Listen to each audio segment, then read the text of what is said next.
Thank you. Thank you. Okay. First of all, I apologize for being the first one who speaks in English. So my Greek is, I think, kalimera is a word. That's more or less what I know.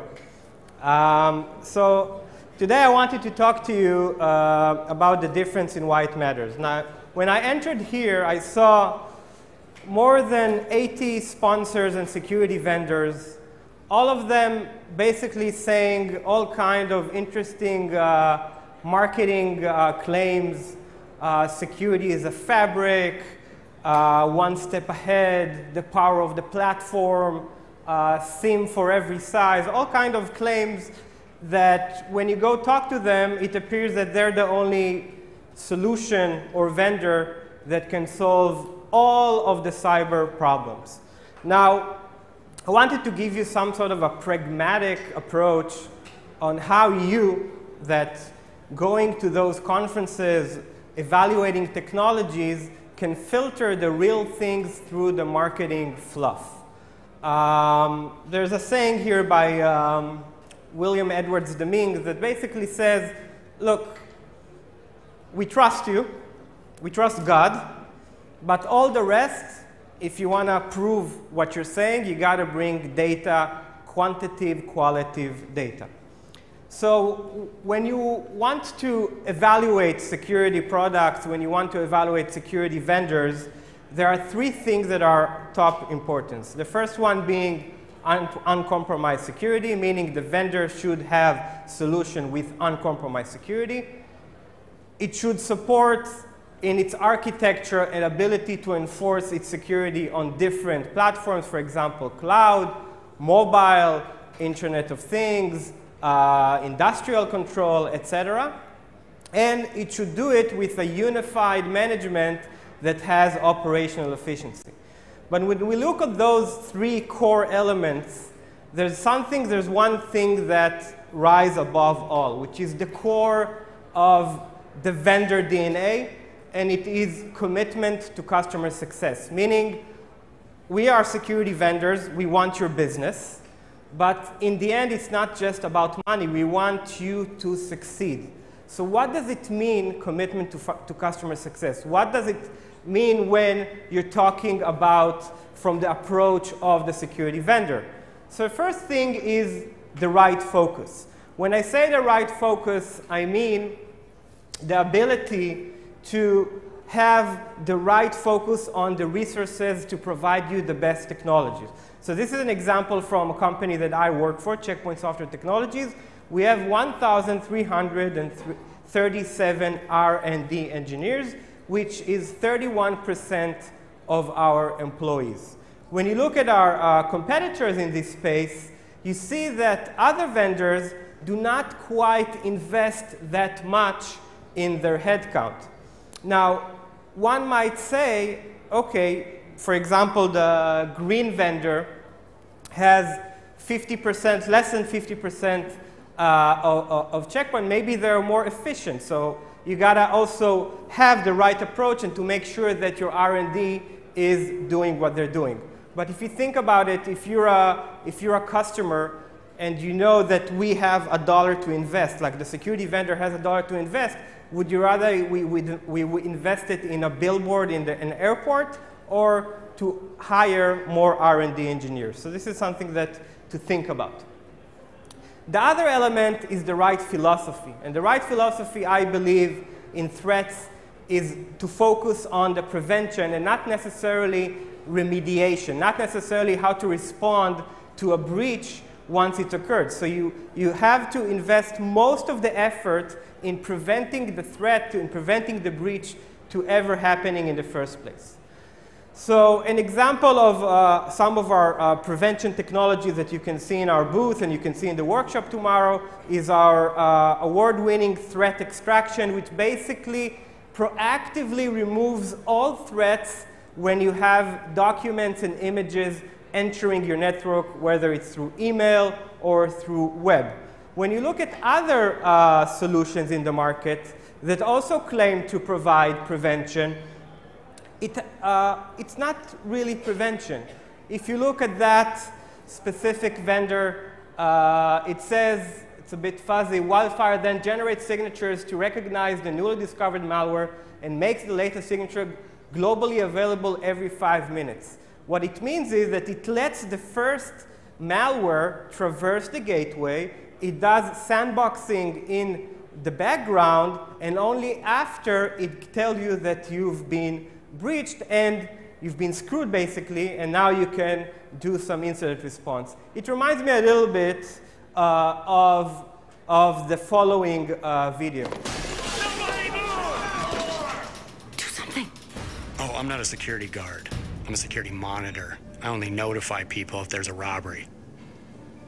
There's a robbery.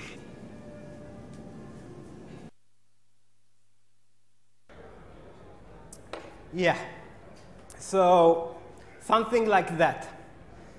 And another thing that is not less important, all of us have vulnerabilities, even the security vendors. And security solution, when they have vulnerabilities, their customers are exposed. So when you look at something like that, we measured how many vulnerabilities and how long it took the security vendor to release an operating system patch. We found out that Check Point, for example, in 2016, they had 2 vulnerabilities. It was around OpenSSH. We were vulnerable. Our customers were exposed. And it took us 1 day to release a patch. When you look at other vendors, you see that their sense of urgency, the seriousness they take vulnerabilities is not that amazing. By the way, I don't criticize the amount of vulnerabilities that the vendor have, because sometimes they might have more products or whatever it is, but I think the time it takes them to remediate, I think it shows the level of seriousness and the amount of R&D that they have in effort to providing those fixes. So to summarize in terms of commitment to customer success, the right focus, prevention philosophy, and sense of urgency. So just want to show you a few examples on the uncompromised security, everywhere architecture, and operational efficiency. When we're talking about uncompromised security, it's very good to evaluate by a third party, unbiased third party, that tests security efficacy of the security solutions. So this is an example from a third-party vendor called NSS Labs that measured throughout the years from 2011 firewall, next-generation IPS, and breach detection systems such as Sandbox says. Check Point had 13 from 13, 100% recommended rating. The others, even though they had in some tests recommended rating, you see that their success is not consistent. This vendor, for example, the green vendor, the last time it got a recommended from Next Generation Firewall was in 2013, which is 4 years ago. So also something to remember and take into mind. Another thing is the security shortcuts. Look, all vendor has IPS. All the network security vendor has IPS. They have application control. They have URL filtering. But turns out when they go to POCs, to proof of concept, some of them are doing some sort of trade-offs in order to achieve better performance numbers. So this is an example from a vendor that has a setting called intelligent mode. Basically, it means it scans only the first 200 kilobytes of a session, and this is the default setting. It's painfully easy to bypass all of those things. So easy that it looks like this.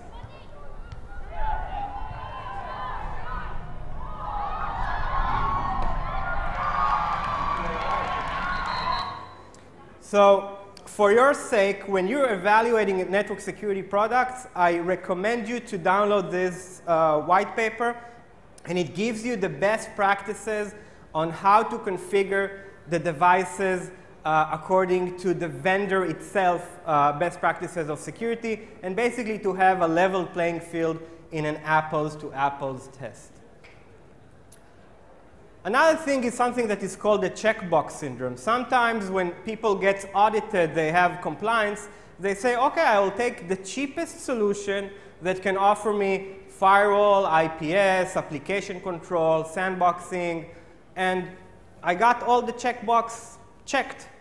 So they think they have a slam dunk, but then this happens.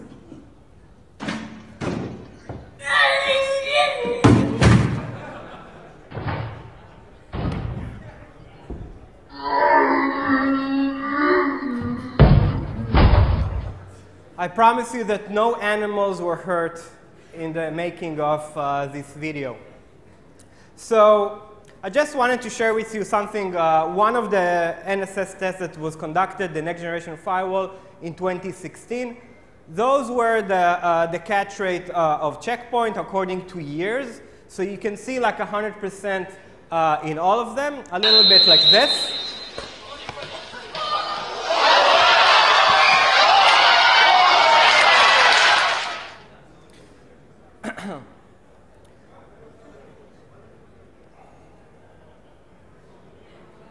Yeah.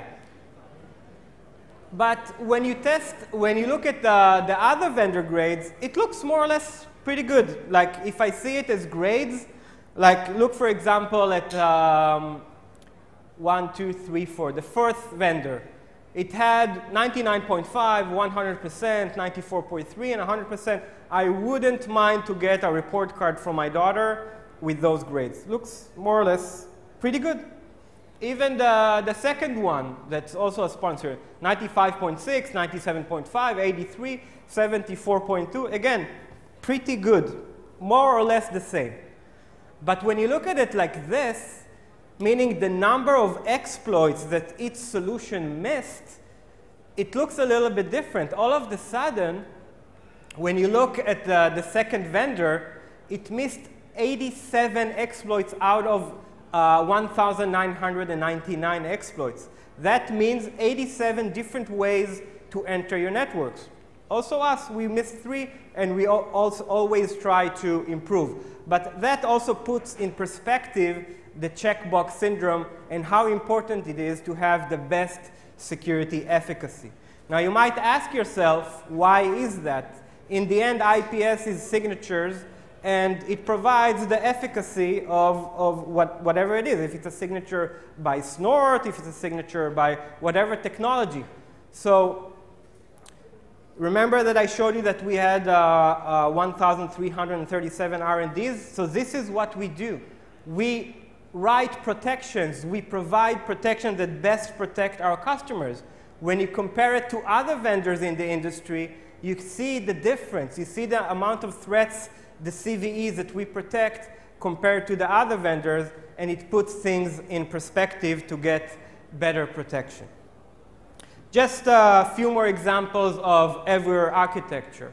So the challenge today when we have borderless networks is that once you get infected once in the network, the malware propagates all over, whether it's in the public cloud, AWS, Azure, Office 365. The network is everywhere, and the malware propagation basically is everywhere. So you need to have security control across all business platforms in order to be protected.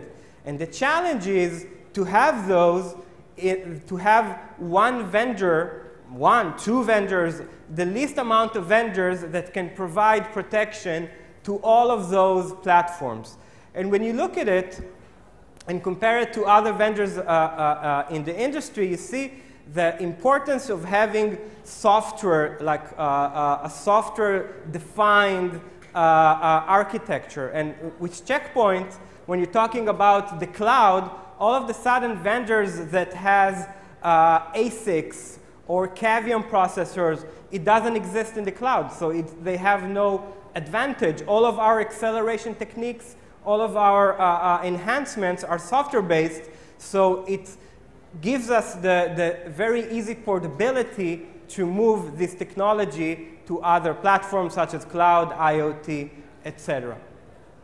And the last but not least is the operational efficiency. You can have protection across many types of vendors, but if you have 10 different management consoles to manage them, you lose the efficiency, the operational efficiency. So this is what NSS Labs measured. They measured how many hours a year it takes to operate 20 firewall environments in one way. You can see that our competitors need between 50 to 100% more employees, more headcount, in order to achieve this protection. And this is what Gartner says about our management. The checkpoint management is the de facto gold standard against which others' consoles are measured.